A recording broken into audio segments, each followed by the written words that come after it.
에서 사도 바울이 분노했습니다.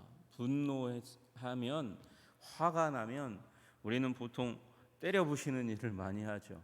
그러나 때려 부시는 일은 문제를 해결하지 못합니다. 문제를 더 키울 뿐입니다.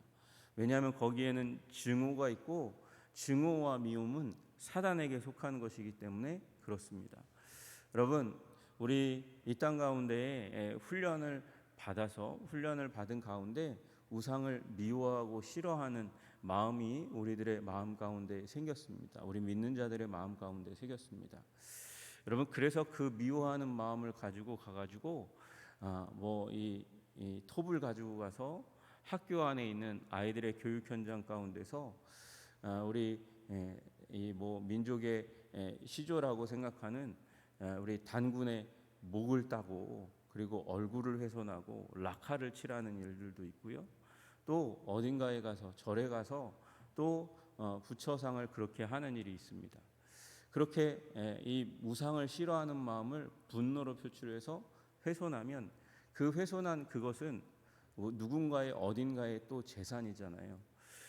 그래서 그것은 결국은 증오를 키워낼 뿐이고 미움을 키워낼 뿐이에요. 그렇게 해서 해결이 되는 것이 아닙니다. 그럼 물리적인 우상을 없애는 게 우리의 삶의 목적, 기독교의 목적, 예수님의 선교의 목적이 아니에요. 그럼 무엇을 없애는 것이 예수님의 사역의 목적이고 우리 교회의 사역의 목적입니까? 사람의 마음에 있는 우상을 제거하는 것, 사람의 마음으로부터 우상을 섬기는 마음을 쫓아내는 것이 우리 사역의 목적이죠. 여러분, 그래서 우리는 사랑하고 섬기고 설득하는 일을 하는 거예요. 사도 바울이 그래서 이 회당에서, 그리고 장터에서, 그리고 아레오바고에 가서 그렇게 말씀을 전합니다. 그곳에 지금 아레오바고에 가서 끌려가서 사도 바울이 말씀을 전하는데 주요 청중은 철학자들입니다. 에피쿠로스와 스토아 철학자들이라고 하는 사람들입니다. 다시 한번 말씀드리자면 에피쿠로스 학파는 신들은 너무 멀리 있다고 믿고 있는 사람들이고 신의 존재마저도 부정하는 사람들입니다. 영향력이 없다고 생각해요. 세상은 원자들의 집합이고 따라서 죽음 이후의 삶은 없다고 생각하고, 그래서 살아있을 때 뭘 추구해야 됩니까? 죽으면 끝이니까 쾌락을 추구하고 진리 이런 고리타분한 그것을 뒤로 여기는 사람들이었습니다. 스토아 학파가 또 다른 청중입니다. 그들은 지구의 신이 있다고 생각하는 사람들입니다. 그리고 그 지구의 신이 세상 모든 곳에 있다고 생각하는 사람들이고, 세상은 그 신에 의해서 좌지우지된다, 운명론에, 숙명론에 그렇게 젖어 있는 사람들입니다. 그리고 인간은 이 가운데서 조화를 이루며 살아가기 위해서 스스로를 포기하고 임무를 수행해야 한다는 자기 부인과 복종이 강조되는 자들이 바로 스토아 학파의 사람들입니다. 문제는 이 스토아 학파의 철학과 에피쿠로스 학파의 철학이 한 곳에서 이 헬라 철학의 중심지라고 얘기하는 아테네에서 시작되었지만, 문제는 너무나 다르다는 것이죠. 이들에게 그러나 바울은 말씀을 전합니다. 어떻게 전합니까? 먼저는 창조주이신 하나님에 대해서 말씀하세요. 우주와 그 가운데 있는 만물을 지으신 하나님께서 만물을 지으셨다. 이 부분은 어떻게 보면 스토아 학파가 얘기하는 지고의 신이 있다는 얘기와 연결될 수 있습니다. 그것에 대해서 그들이 가지고 있는 생각 가운데 비슷한 생각, 그것을 그들의 언어로 표현하면서 성경의 진리 가운데로 그들의 생각을 끌어오는 것, 그것이 사도 바울이 메시지를 전하는 그 방법이고, 그 방법을 통해서 우리 하나님에 대해서 더 가까이 끌어내는 것이죠. 그러면서 이 창조주 하나님, 천지의 주제이신, 창조주이자 천지의 주제이신 하나님에 대해서 말씀하시고, 그러면서 그들의 잘못된 생각을 그냥 두지 않고 그것을 격파합니다. 손으로 지은 전에 계시지 아니하시고, 그러니까 우상 숭배 받는 지금 이 아덴의 중심지를 차지하고 있는 그곳에 아크로폴리스에 있는 그 신전의 수많은 질비한 신들처럼 그렇게 전에 있어서 이 전에 갇혀 있는 존재가 아니다. 창조주 하나님은 그런 존재가 아니다. 그렇게 말씀하시는 거예요. 또 무엇이 부족한 것처럼 사람의 손으로 섬김을 받으시는 것이 아니니. 마치 헬라의 신들은 사람들의 섬김을 받지 않으면 부족해서 무엇인가 결핍되어서 안달이 나서 그렇게 그 사람들에게 축복과 저주로 협박하듯이 해서 예배받는 그런 숭배받는 그런 헬라의 신들과는 완전히 다른 존재다, 그렇게 이야기하는 것이죠. 만민에게 생명과 호흡과 만물을 주시는 친히 주시는 분, 오히려 사람들에게 섬김을 받아서 섬김을 받지 않으면 안달난 그런 신들의 모습과는 달리 하나님은 크셔서 창조주이시고 대주제이셔 가지고 그래서 오히려 사람들에게 생명과 호흡과 만물을 필요한 모든 것을 베풀어 주시는 하나님이시다, 그렇게 말씀하고 있습니다. 여러분, 이것은 이제 헬라의 신관과 완전히 배척되는 것입니다. 지금 에피크로스 학파는 무엇이라고 얘기하냐면 하나님은 멀리 계셔도 계시도 없거나 아니면 계셔도 너무 멀리 있어서 우리의 삶에 관심도 없고 개입할 수도 없는 신이다, 그렇게 이야기하는, 그러니까 그들도 사실은 에피크로스 학파도 그 아크로폴리스에 있는 신들로부터 벗어나려고 하는 사람들이거든요. 탈출하려고 하는 사람들이에요. 자유하려고 하는 사람들이에요. 그들에게 오히려 이야기하는 것이에요. 하나님은 개입하시지 못하시는 하나님이 아니라 오늘도 우리가 살아가는 그 근원에는 하나님의 능력이 있는 거야 라고 이야기하면서 창조주 하나님, 성경의 하나님에 대해서 그들의 마음과 생각 가운데 밝혀주고 있는 것입니다. 그리고 26절 27절에는 역사의 주인 되시는 하나님에 대해서 말씀하세요. 인류의 모든 족속을 한 혈통으로 만드셨다. 그래서 온 땅에 살게 하시고 그들의 연대를 정하시며 거주의 경계를 한정하셨다, 그렇게 말씀하세요. 여러분, 우리 역사는, 우리 한 나라나 민족의 역사는 어떻게 규정됩니까? 어떤 땅을 차지하고 얼마의 시간 가운데 이 나라가, 그 땅을 차지한 나라가 존재했는가, 그것이 역사죠. 이 한반도에서 고조선부터 시작해서 대한민국까지 그 연대가 정해지고 일어나고 망하고 일어나고 망하고 일어나고 융성하고 망하고 그 과정들이 있습니다. 여러분, 그 과정들 가운데 우리들이 생각하는 것이 무엇입니까? 우리가 깨닫는 것이 무엇입니까? 어떻게 일어날 수 없을 것 같은 미약한 나라가 한 사람에 의해서 일어나기도 하고, 그렇게 무너질 것 같지 않았던 큰 나라와 그 큰 권세가 어느 순간 한순간 무너지는 것을 보기도 하면서 이 한 사람의 권능도 보고 또 그 제국의 무상함을 보기도 합니다. 그러면서 우리는 무엇을 깨닫습니까? 시작이 있으면 끝이 있다는 사실을 깨닫습니다. 또 끝이 있고 시작이 있는 그 가운데 옆에 있는 나라와 민족이 있으니 그 나라와 민족과는 구별된 모습을 갖추려고 하면서 정체성을 찾으려 하고, 우리 민족은, 우리나라는 도대체 저 나라 저 민족과 무엇이 다른가 생각하기도 합니다. 그것이 나라가 흥망성쇠하면서 겪게 되는 여러 가지 일 중에 하나입니다. 여러분, 그 가운데서 하나님은 사람들에게 생존하기 위해서 무슨 마음을 줍니까? 무엇을 찾고자 하는 마음을 주십니다. 탐구심을 주세요. 어떻게 하면 저 나라보다 우리나라보다 나라가 잘 살 수 있을까? 또는 저 나라의 그 큰 권세 아래서 우리는 어떻게 하면 생존할 수 있을까? 이런 여러 가지 생각을 하게 됩니다. 그 가운데서 우리 무상함을 배우기도 하고 덧없음을 배우기도 하는 것이죠. 여러분, 그 가운데서 우리 언제 사람들이, 그러니까 학습을 하게 되는 두 가지 타이밍이 있게 되는 것입니다. 구별하려고 할 때, 또 무상할 때, 사람들이 여유가 생기면 또는 실패하게 되면 무언가를 더 찾고 탐구하려고 하는 마음들이 생기잖아요. 그 가운데서, 역사의 현장 가운데서, 인생의 현장 가운데서 하나님께서 우리 마음에 두시고 있는 마음, 탐구심을 발휘하게 만드는 거예요. 그리고 하나님께서 베풀어 주신 그 하나님을 알만한 지식을 발견할 수 있도록 만드시는 것이죠. 27절의 말씀이 그것입니다. 이는 사람으로 혹 하나님을 더듬어 찾아 발견하게 하려 하심이로되. 여러분, 하나님께서는 우리 세상 가운데 하나님을 알만한 것들을 심어 두셨습니다. 나타내셨습니다. 그것을 우리는 일반 계시라고 부르는 거예요. 그럼 그것을 통해서 우리는 알게 되는 것이죠. 하나님이 신이라는 존재가, 창조하신 분이 우리 인간보다 더 우월한 능력과 권능으로 우리를 다스리시고 통치하시는 분이 계시구나. 그것을 깨달아 알도록 만드시는 것입니다. 여러분, 그런데 에피쿠로스 학파는 어떻게 생각했다고요? 하나님이 멀리 있다고 생각했다고요. 그래서 다시 한번 사도 바울이 그것에 대해서 한 문장으로 직격탄을 날리는 거예요.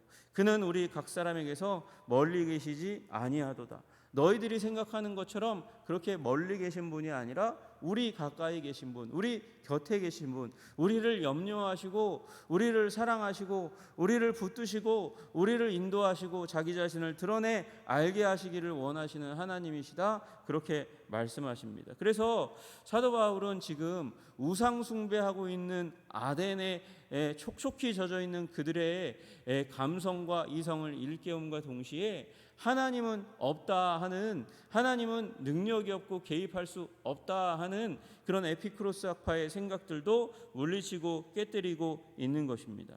또 28절에 우리가 그를 힘입어 살며 기동하며 존재하느니라, 이 말은 사실은 헬라 철학자, 지금 아덴의 철학자들이 이야기하는 이론 중에 하나거든요. 아마 그 이야기의 시작은 플라톤에 의해서 시작되었을 것이라고 이야기합니다. 또 그 뒤엔 말, 너희 시인 중 어떤 사람들의 말과 같이 우리가 그의 소생이라. 이 문구는 헬라 시인인 아라투스의 말을 인용한 것으로 보입니다. 그러니까 사도 바울이 아예 모르고, 헬라 철학을 아예 모르고 이야기하는 것이 아니라 헬라 철학에 대해서 어느 정도 훈련받고 그 스토아 철학자들과 에피쿠로스 철학자들이 무슨 얘기를 하는지 알고 있는 가운데 이런 메시지를 전하는 것이죠. 그렇다 너희들이 말하는 대로 우리는 그 신에 의해서 힘입어 살며 기동하고, 그러니까 생명을 얻고 움직여가는 존재다. 그거 맞는 거야. 그리고 또 너희 시인 중에 어떤 사람들의 말과 같이 우리가 그의 소생이라. 우리가 하나님께 근원을 두고 있다. 우리의 생명의 시작은 하나님이고 하나님은 우리의 아버지가 되신다. 여러분, 그것이 누가의 신학의 또 기초인 거죠. 예수님의 족보가 나올 때 점점 마태는 아담으로부터 시작해서 낳고 그 족보로 설명을 하지만 누가는 점점 그 근원으로 올라가고 그 아담까지 올라간 다음에 그 이상은 하나님이다, 그렇게 얘기하면서 우리 생명의 근원이 하나님이라는 사실을 밝혀주잖아요. 여러분, 그렇습니다. 하나님이 우리의 시작점입니다. 우리는 그의 소생입니다. 하나님이 우리의 창조자임과 동시에 하나님이십니다. 하나님이신 아버지이신 하나님은 우리에게 무관심하지 않습니다. 그렇다고 능력이 없는 것도 아닙니다. 여러분, 29절에 이와 같이 하나님의 소생이 되었은즉 우리가 하나님의 자녀인데 하나님을 금이나 은이나 돌에나 사람의 기술과 고안으로 새긴 것들과 같이 여길 것이 아니니라. 여러분, 29절의 말씀은 무슨 얘기를 하고 있는 거냐면 하나님이 우리의 소생이라고 그렇게 여기고 있는데 왜 너희가 이제 그 너희들의 손으로 만든, 너희들이 만들어 놓은 신을 만들어 놓고 나서 그 신에게 뭐 하고 있어요? 기도합니다. 여러분, 그 기도는 자기들이 만들어 놓은 신에게 나를 보호하라고, 나를 축복하라고, 저주하지 말라고 하는 것은 마치 명령을 내리는 것과 같은 거죠. 만들어진 신에게 명령을 내리고 있는, 자기 뜻을 강요하고 있는, 오히려 말이 안 되는, 너희들이 지금 세계 최고의 철학자들이 모여 있다고 얘기하는 지성의 도시 가운데 있는데도 불구하고 매우 어리석은 행동을 하고 있다고 지적하고 있는 거예요. 너희들이 하나님의 소생인데 너희들의 소생, 너희들이 만들어 놓은 그 우상에다가 너희들의 뜻을 주입하고 강요하는 이런 미신적인 아주 믿음에도 이르지 못하는 아주 하급의 믿음 가운데 속해서 너희들이 마치 그것을 화려하게 만들어 놓고는 말이 된다고 그렇게 여기고 있는 그런 잘못된 자리 가운데 들어가고 있다는 것이죠. 그리고 이 모든 것에 대해서 하나님이 어떤 계획을 가지고 계신가를 30절 31절에 말씀하십니다. 알지 못하던 시대에는, 너희들이 무지했던 시대에는, 예수 그리스도를 보내기 이전에 이 유대 민족에게, 이스라엘 민족에게 하나님의 계시의 말씀이 갇혀 있어서 깨닫지 못하던 그 시대에는 하나님이 간과하셨거니와.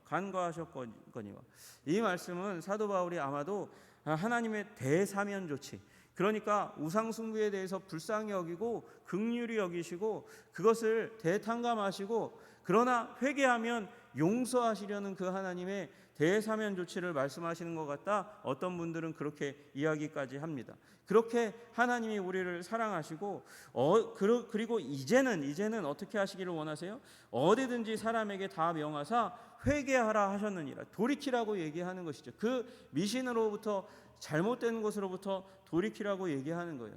여러분, 세계 최고의 지성의 도시가 이 정도밖에 안 된다고 사도 바울이 이야기하는 것이죠. 여러분, 우리가 일본에 가면 일본 사람들에게 우리 단기 선교하는 분들이 선교할 때가 있습니다. 우리 비슷한 나라라고 해도 완전히 말이 틀리잖아요. 그래서 말을 다 배워갈 수가 없으니까 몇 마디 말만 배워가는 거예요. 가미사마가, 하나님이, 신이 당신을 사랑하십니다. 그렇게 문장을 외워가지고 작은 선물을 나눠주면서 지하철역 가운데서 또 전도지를 나누어주면서 동네를 돌아다니면서 이제 전도지를 전해주기도 하고 그렇습니다. 그런데 그렇게 전하는데 문제는 그들의 마음이에요. 그들의 마음과 생각에 이 신관이 잘못되어 있기 때문에, 그래서 그들이 예수 믿기 너무 힘들다고 얘기하는 거예요.